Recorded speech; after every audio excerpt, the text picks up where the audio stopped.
SLBC టన్నెల్లో 28వ రోజు rescue ఆపరేషన్లు కొనసాగుతున్నాయి. D1, D2 ఏరియాల్లో 7గురు కార్మికుల జాడ కోసం అన్వేషణ కొనసాగుతోంది. నీటి ఊట కారణంగా సహాయక చర్యలకు ఆటంకం ఏర్పడుతోంది. కెడవర్ డాగ్స్ గుర్తించిన ప్రదేశంలో కొనసాగుతున్న ర్యాట్ మైనర్లు, Singareni, south central railway, JP కార్మికులు రెస్క్యూ చేపట్టారు. ప్రమాద స్థలంలో షావల్తో మట్టి బురద, టీబీఎం అవశేషాలను వేగంగా తొలగిస్తున్నారు. టన్నెల్లో రెస్క్యూకు సంబంధించి మరిన్ని డీటెయిల్స్ బాలకృష్ణ అందిస్తారు. బాలకృష్ణ, టన్నెల్లో రెస్క్యూ తాజా అప్డేట్స్ ఏంటి? శ్రవంతి, ఎస్ఎల్బీసీ టన్నెల్లో రెస్క్యూ ఆపరేషన్స్ 28వ రోజు చేరుకున్నాయి. సో రెస్క్యూ ఆపరేషన్స్ ముమ్మరంగా జరుగుతున్నాయి. ర్యాట్ మైనర్స్ కానీ, సింగరేణికి సంబంధించినటువంటి రెస్క్యూ బృందాలు కానీ, దీంతోపాటు సౌత్ సెంట్రల్ రైల్వే సంబంధించిన టీమ్స్ అన్నీ కూడా రెస్క్యూ ఆపరేషన్స్లో నిరంతరం కూడా పాల్గొంటున్నాయి. ఇప్పటికీ 28 రోజులు గడిచింది.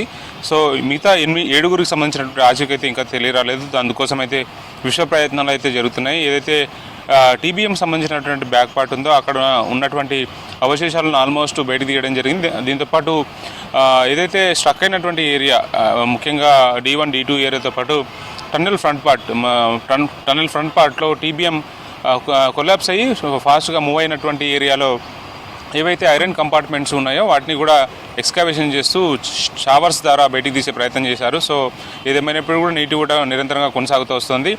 ఐరన్ మెటల్స్ అట్లాగే లోపల ఉన్నటువంటి ఒక స్ట్రక్చర్ అంతా కూడా, టీబీఎం సంబంధించిన స్ట్రక్చర్ అంతా కూడా కనిపిస్తున్నప్పటికీ కూడా ఇంకా కార్మికులకు సంబంధించిన అవశేషాలు కానీ, ఆ 7గురికి సంబంధించిన ఆచూకీ కానీ ఇంకా తెలియరాలేదు. కాబట్టి దానికోసమే ఇంకా ఉత్కంఠ అయితే కొనసాగుతూ వస్తుంది. ఇవాళ ఉదయం ఆర్మీకి సంబంధించినటువంటి కల్నల్ పరీక్షిత్ మేరా కూడా టన్నెల్ లోపలికి వెళ్ళారు. ఇవాళ ఉదయం కూడా ఫస్ట్ షిఫ్ట్లో దాదాపు 100 మంది సంబంధించినటువంటి రెస్క్యూ బృందాలన్నీ కూడా లోపలికి వెళ్ళాయి. ప్రమాద స్థలం లోపల రెస్క్యూ ఆపరేషన్స్ అయితే నిరంతరంగా కొనసాగుతున్నాయి. అటు మెన్ పవర్తో పాటు మిషనరీతో కూడా నిరంతరం కూడా ఎక్స్కవేషన్ వర్క్ చేస్తున్నారు. దీంతోపాటు కన్వేయర్ బెల్ట్ ద్వారా బయటికి సిల్ట్నంతా పంపించే ప్రయత్నం చేస్తున్నారు. వైపు అయితే ఒక చావల్ పనిచేస్తుంటే మరోపక్క రెండవది హెల్పింగ్గా పనిచేస్తూ దాని ద్వారా డ్రమ్లో పోసినటువంటి సిల్ట్ ఏదైతుందో అది కూడా యూజువల్గా బయటకు వచ్చే ప్రయత్నం అయితే అధికారులంతా కూడా చేస్తున్నారు. సో నీటి కూడా చాలా ఇబ్బందికరంగా మారుతుంది. ఇక 28 రోజులు గడిచినప్పుడు కూడా ఇంకా ఆచూకీ మాత్రం తెలియరాలేదు. సో దాని మీద అయితే ఉత్కంఠ కొనసాగుతూ వస్తుంది. ఇంకా కుటుంబ సభ్యుల నుంచి కూడా ఆందోళన వ్యక్తం అవుతూనే ఉంది. ఇంకా 28 రోజులు గడిచినా కూడా వాళ్ళ ఆచూకీ లేకపోవడం వల్ల ఆ కుటుంబ సభ్యులు కూడా చాలా ఆందోళన వ్యక్తం చేస్తున్న పరిస్థితి కనిపిస్తుంది. ఏదేమైనప్పుడు కూడా రెస్క్యూ ఆపరేషన్స్ అయితే నిరంతరంగా కొనసాగిస్తున్నారు. ఇక లోపల ఏవైతే కాక్స్ ఉన్నాయో, వుడెన్ కాక్స్ అంటారు, దాదాపు వాటి సంఖ్య రెట్టింపు చేశారు. గతంలో అయితే కేవలం 4 కాక్స్ మాత్రమే ఉండేది.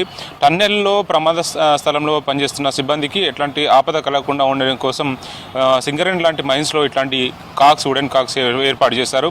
లోపల టన్నెల్లో ఎట్లాంటి కదులుకు వచ్చిన అంటే స్లైడింగ్ జరిగే అవకాశం ఉన్న సందర్భంలో ఈ విచ్ అలర్ట్నెస్ని బేస్ చేసుకొని వాళ్ళు రెస్క్యూ బృందాలు కొంచెం బయటపడడానికి ఆస్కారం ఉంటుంది. కాబట్టి ప్రమాదకరమైన పరిస్థితిలో వాళ్ళు తప్పించుకోవడానికి ఆస్కారం ఉంది. దీంతోపాటు పూర్తి స్థాయిలో టన్నెల్లో ప్రమాదం జరిగినటువంటి ఏరియాలో కేవలం 1 ఫీట్ గ్యాప్ ఉన్న ఏరియాలో కూడా ర్యాట్ మైనర్స్ లోపలికి చేరుకొని అవతల ఉన్నటువంటి ఏరియాని ఎక్స్ప్లోర్ చేసి బయటికి అటు వీడియోస్ ద్వారా బయటికి తెలియజేయడం జరిగింది. ఊట కూడా నిరంతరంగా కొనసాగుతూ వస్తుంది. ఓవైపు వస్తున్నటువంటి నీటి ఊటను బయటికి పంపిస్తూనే మరోపక్క సిల్ట్ను కూడా బయటికి పంపించే ప్రయత్నం అయితే నిరంతరంగా కొనసాగిస్తున్నారు. ముఖ్యంగా టీబీఎం సంబంధించిన ఏదో గ్యాప్ ఉందో D1, D2 ఏరియా మధ్య ఉన్నటువంటి ఆ 26 మీటర్ల గ్యాప్లో కూడా డిగ్గింగ్ చేస్తున్నారు, తవ్వకాలు చేస్తున్నారు. కానీ రిజల్ట్స్ మాత్రం పాజిటివ్గా లేవు, ఆశాజనకంగా లేదు, ఏమాత్రం రిజల్ట్స్ రాలేదు. ఇప్పటివరకు దాదాపు 10 రోజులు పూర్తిగా గడిచిపోయింది. ఒక డెడ్ బాడీ రికవర్ అయ్యి మిగతా 7గురికి సంబంధించినటువంటి ఆందోళన అయితే స్పష్టంగా కనిపిస్తుంది. 2 ఇంజనీర్లు ఉన్నారు, తర్వాత ఒక ఆపరేటర్ ఉన్నారు, మిగతా 4 కూడా కార్మికులు ఉన్నారు.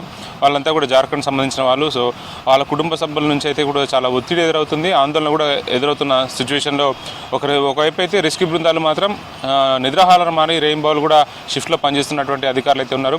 ఎప్పటికప్పుడు వస్తున్నటువంటి అవశేషాలను, ముఖ్యంగా ఐరన్ పార్టికల్స్ ఏవైతే ఉన్నాయో వాటిని లోకో ద్వారా బయటికి పంపించే ప్రయత్నం చేస్తున్నారు. కెడవర్ డాగ్స్ను కూడా దానిలో D1, D2 ఏరియాలో వచ్చినటువంటి ఏవైతే లొకేషన్స్ ఉన్నాయో వాటిని కన్ఫర్మేషన్ చేసుకుని ఆ ఏరియాలోనే ఎక్స్కవేషన్ వర్క్ అయితే నిరంతరంగా కొనసాగిస్తున్నారు. ఇక ఏదైతే D1, D2లో ఉన్నటువంటి స్పెసిఫిక్ ఏరియాలో ఎక్స్కవేషన్ జరుగుతున్నప్పుడు కూడా రిజల్ట్స్ అయితే లేకపోయినా మళ్ళీ రీవిజిట్ చేస్తూ కెడవర్స్ డాగ్స్ ద్వారా మళ్ళీ రీకన్ఫర్మేషన్ చేస్తూ ఆ ఏరియాలోనే డిగ్గింగ్ అయితే కొనసాగుతుంది. ఇంకా ముఖ్యంగా ఏదైతే షియర్ జోన్గా చెప్తున్నామో, ఫాల్ట్ ఏరియాగా చెప్తున్నటువంటి కొలాప్స్ అయిన ఏరియా ఉందో ఆ ఏరియాలోనే అత్యంత ప్రమాదకరమైన పరిస్థితుల్లో ఉన్న నేపథ్యంలో అక్కడనే రెస్క్యూ ఆపరేషన్స్ చాలా ఫాస్ట్గా జరుగుతున్నాయి. మెన్ పవర్ తోటి మిషనరీ పవర్ని కూడా వాడుతున్నారు. ఇక రోబో మాత్రం ఇప్పటివరకు పూర్తి స్థాయిలో సెట్ కాలేదని చెప్పవచ్చు. ఎందుకంటే టెక్నికల్ ఇష్యూస్ అయితే చాలా అవరోధాలు ఎదురవుతున్నాయి. దాన్ని సెట్ కావడం కూడా చాలా ఇబ్బందికరంగా మారుతుంది.